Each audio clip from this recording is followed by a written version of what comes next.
My apartment right now is probably like 70% kitchen, and you're eating like 2 feet away from my bed, so it's a really like interesting and like intimate experience.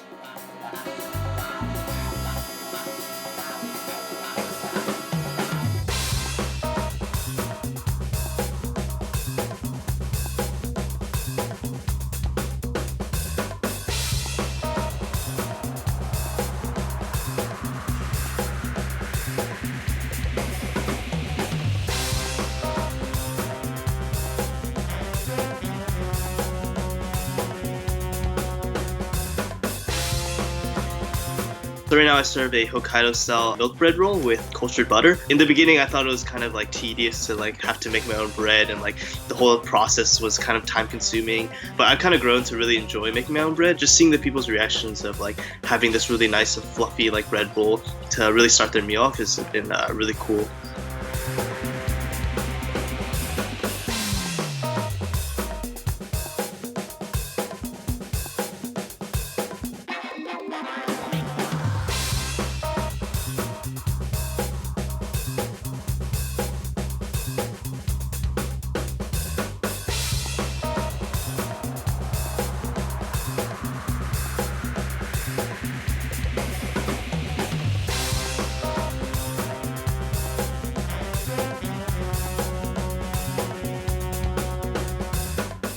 I try to draw a lot from my own like cultural backgrounds and things I grew up eating, things I enjoyed eating, or like the cultures that I grew up around.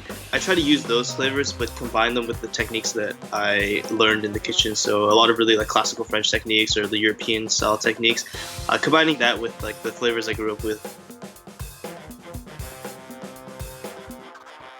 For a lot of chefs, I feel like it's like they'll know how to make things delicious, but they might not necessarily know things on like a molecular level, like what makes it delicious on like a molecular level. And so I thought that having an opportunity to learn this kind of scientific background and being able to combine that with the knowledge of culinary arts, like I could do some pretty cool stuff.